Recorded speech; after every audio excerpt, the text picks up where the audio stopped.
Olá, meus irmãos, a paz do Mestre Jesus esteja com todos vocês que me ouvem. Hoje, sábado, dia 13 de fevereiro. Final de semana, às vezes, aperta mais o coração, mas o Senhor está no controle da minha e da sua vida, eu creio. Assim declaro. E que Ele possa trazer alento ao nosso coração por meio da sua palavra, das verdades escritas. O texto hoje para nossa breve conversa, para nossa reflexão, encontra-se em Atos dos Apóstolos, o livro de Atos dos Apóstolos. Eu tenho lido bastante ele com vocês, né? Capítulo 26, nós vamos ler a partir do verso 15. Diz assim: Quem és tu, Senhor? Perguntei. E o Senhor respondeu: Sou Jesus, a quem você persegue. Agora levante-se, pois eu apareci para nomeá-lo, meu servo e minha testemunha. Conte o que viu e o que eu lhe mostrarei no futuro. E eu o livrarei tanto de seu povo como dos gentios. Sim, eu o envio aos gentios para abrir os olhos deles, a fim de que se voltem das trevas para a luz e do poder de Satanás para Deus. Então receberão o perdão dos pecados e a herança entre o povo de Deus, separado pela fé em mim. Pela fé em mim. Esse é Jesus. Esse é o Rei.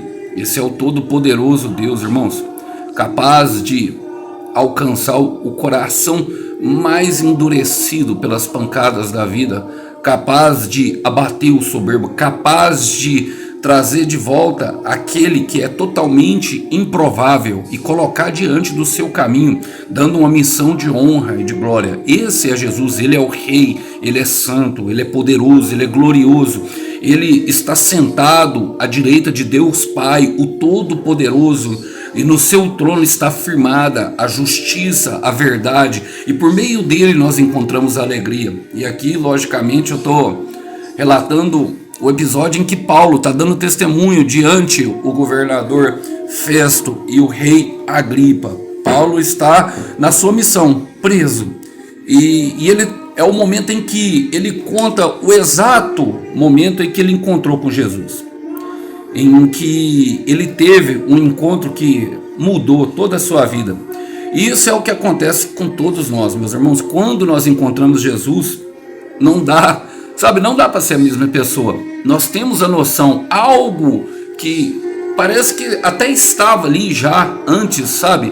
Já estava ali, nós até começamos a perceber, eu falei sobre o tatear, mas nós temos a percepção exata que ele existe. Eu gosto quando o Jó fala em Jó 42, se eu não me engano, no versículo 1 ele fala assim: Antes eu conhecia você de ouvir falar, agora os meus olhos te veem. Isso retrata uma revelação e também uma aproximação, ou seja, intimidade sendo conquistada entre o servo e o seu Senhor. E eu quero trazer logicamente para a nossa vida. Esse é o exato momento da revelação de Paulo. E ele pergunta: Quem és tu, Senhor? Perguntei. E muitos de nós estamos nessa pergunta: quem és tu?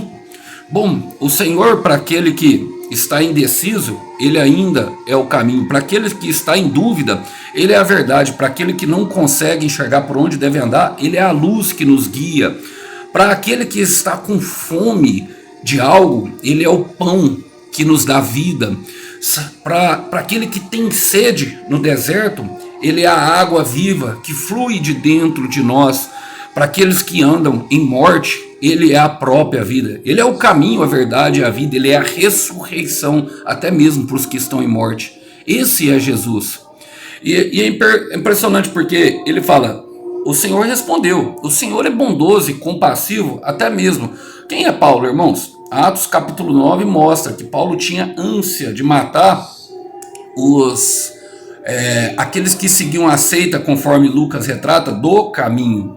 Em algumas versões, alguns momentos, os fariseus chamam eles até de os nazarenos, remetendo de forma pejorativa a cidade em que Jesus nasceu. Como Felipe fala, pode vir algo bom de Nazaré. Mas a verdade é que Paulo tinha ansiedade e tinha buscado cartas ao sumo sacerdote para matar. E nesse momento ele encontrou. E o Jesus responde essa pessoa que está com sede de matar. Em Lucas 9:37, ele fala assim: quem recebe a mim, recebe os meus pequeninos. Mas Paulo estava fazendo totalmente ao contrário. Paulo tentava matar. Paulo tentava parar aquilo que dava vida às pessoas. Paulo tentava a todo momento castigar as pessoas pelo bem que elas estavam fazendo. Paulo, na sua arrogância, tinha deixado a soberba tomar conta do coração. E ele fala: sou Jesus a quem você persegue. Eu gosto dessa parte porque Deus, ele me traz bastante esperança, irmãos, justamente naquilo que se refere à nossa oração, porque Deus, ele abate o soberbo. A palavra fala em Tiago, 1 de Pedro 4,6, que Deus resiste ao soberbo, mas que ele concede graça àquele que é humilde de coração. Então, às vezes, o que é humilde de coração, o que já entendeu, e eu quero dizer, meus irmãos, que isso é apenas uma questão de arrependimento. Não estou dizendo, eu muitas vezes andei na arrogância, andei na soberba, e eu não tenho dificuldade de falar das minhas fraquezas, sabe por quê? Porque eu sei, eu vim de lá, eu sei o quão difícil é a travessia de lá para cá, o quão difícil é se arrepender, o quão difícil é reconhecer que estamos caminhando em um caminho que não vale a pena. Mas eu quero ler com vocês um texto que fala justamente disso, porque me dá esperança da oração justamente para as pessoas que ainda não conseguiram enxergar. E quem não conseguiu enxergar Jesus, irmãos, são todos arrogantes e soberbos. Olha, está no livro do profeta Isaías, capítulo 2, versículo 11. Eu vou falar assim, ó: os olhos dos arrogantes serão humilhados, e o orgulho do homem será abatido. Somente o Senhor será exaltado naquele dia. Somente o Senhor será exaltado naquele dia. O Senhor do Exército tem um dia, no versículo 12 fala, o Senhor dos Exércitos tem um dia reservado para todos os orgulhosos e altivos, para tudo que é exaltado, para que eles sejam humilhados. Paulo está no chão, cego, nu. A palavra conta que ele teve que ser carregado pela mão. E é impressionante, porque o Senhor ainda abate o soberbo. O Senhor ainda, mostra a verdade para o soberbo. Mas ele não mostra, irmão, com uma intenção de que muitos pensam, de raios e trovões. Não. É para salvação. É para salvação que o Senhor chega. E eu gosto justamente dessa parte, porque ele já, logo depois que Jesus dá a sentença, fala assim: você está me perseguindo. Ele fala: agora levante-se, pois eu apareci para nomeá-lo meu servo e minha testemunha.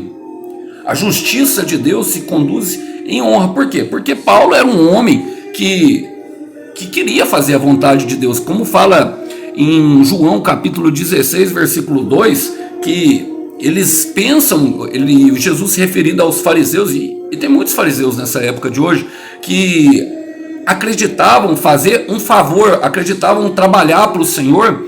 O Paulo estava ali também acreditando, só que mesmo que ele esteja com a motivação certa, ainda fazia algo errado. Eu quero repetir, mesmo que ele esteja com a motivação certa, ainda ele faz algo errado, fazia algo errado. E o Senhor trouxe corrigindo a postura e corrigindo, porque agora ele está no chão, tanto que está no chão que o Senhor Jesus fala: agora levante-se, pois eu apareci para nomeá-lo. Apareci fala de uma revelação. E o Senhor sempre se revela a nós em situações de muita dificuldade. Eu não sei qual que é a dificuldade sua, meu irmão. A de Paulo, ele estava sendo dominado pelo ódio. Eu não sei, talvez você esteja sendo dominado pela pornografia, talvez você esteja sendo dominado pelo seu ego, talvez você esteja sendo dominado pelas drogas, talvez a cocaína tem se tornado mais compulsiva, ou tem fumado 10 baseados por dia. Eu quero te falar, meu irmão, Jesus apareceu. Olha, ele fala: eu apareci para nomeá-lo meu servo e minha testemunha. Tem honra, tem honra aqueles que acham que está no caminho da soberba, mas que na verdade estão andando em humilhação. Tem honra reservado, tem honra para todos aqueles que resolvem atender ao chamado do Senhor. Olha o que o Senhor fala: conte tudo o que viu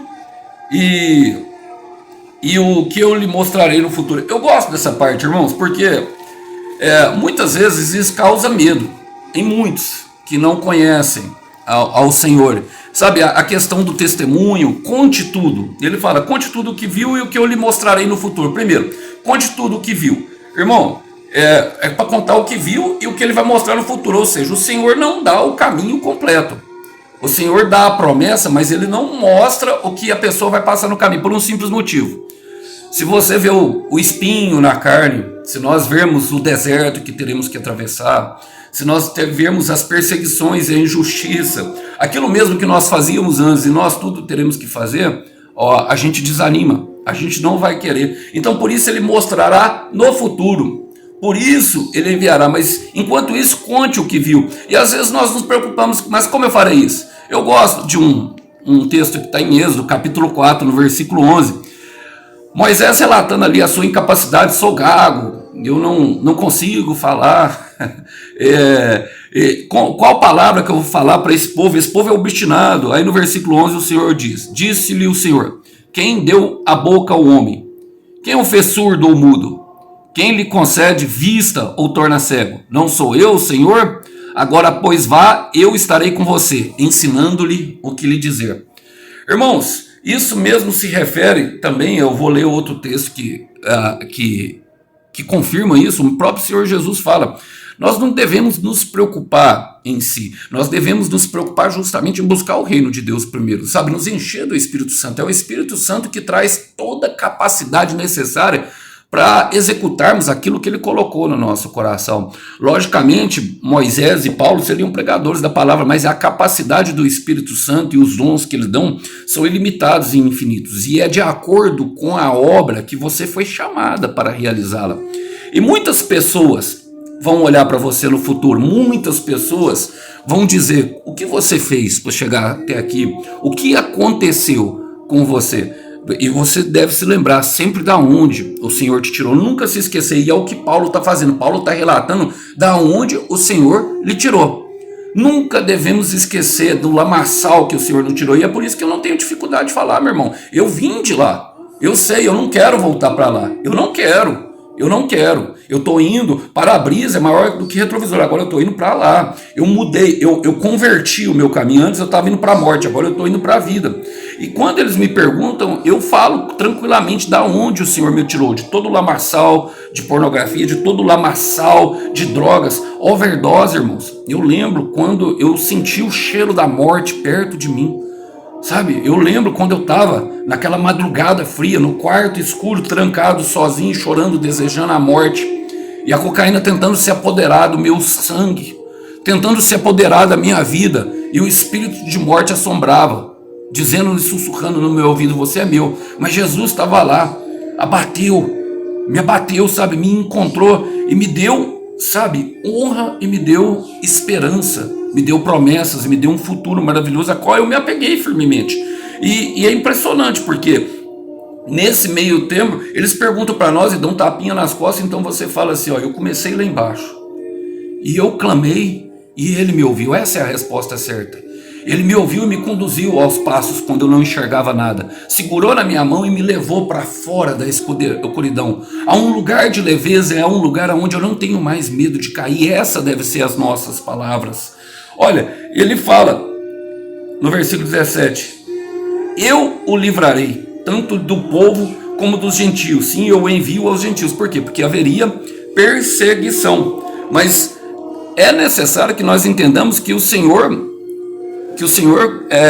nos colocará nessa situação justamente para que nós falemos, para que nós começamos a falar, profetizar aquilo que Ele nos deu.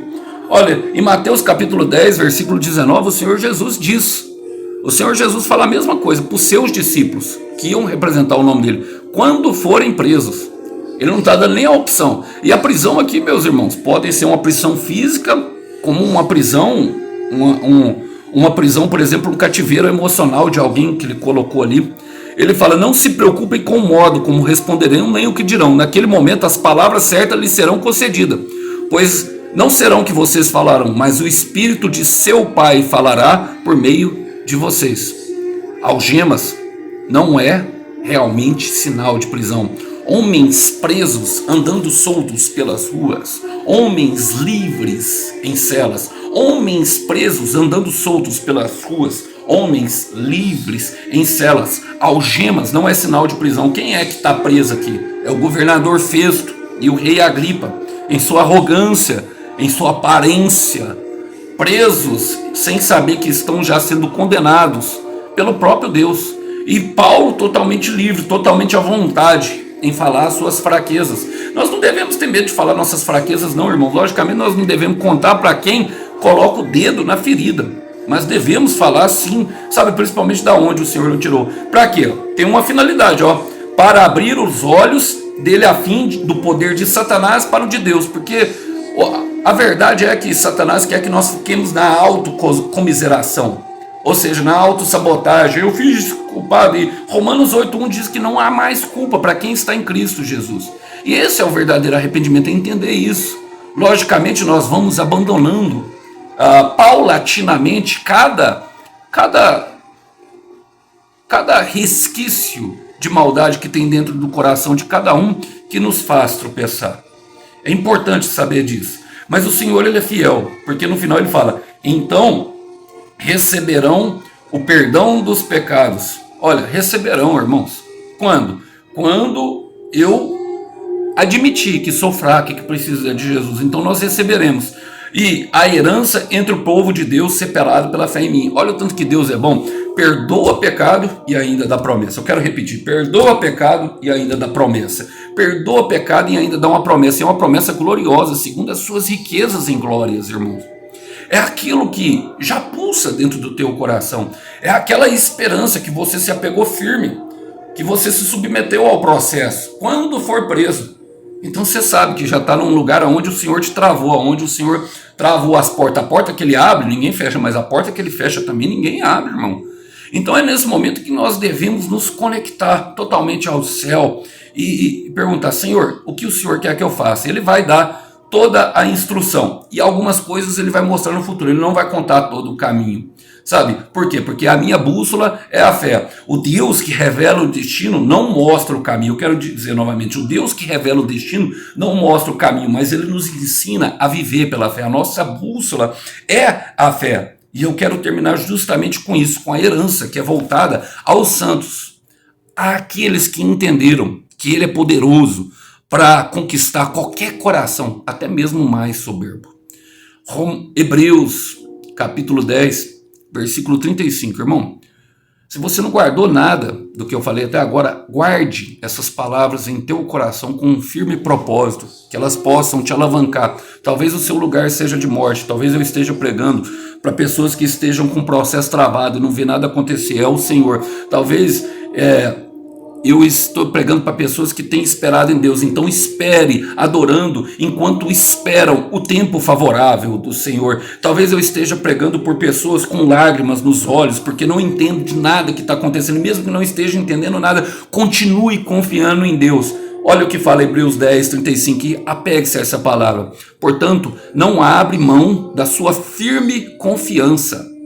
É uma firme confiança. Lembrem-se da grande recompensa que ela lhe traz. A confiança que traz recompensa. A confiança que traz recompensa. Confiança, fé em mim. Confiança em Jesus Cristo de Nazaré. Fé em mim. Confiança traz recompensa. Ele fala: vocês precisam perseverar a fim de que, depois de terem feito a vontade de Deus, recebam tudo que ele lhe prometeu.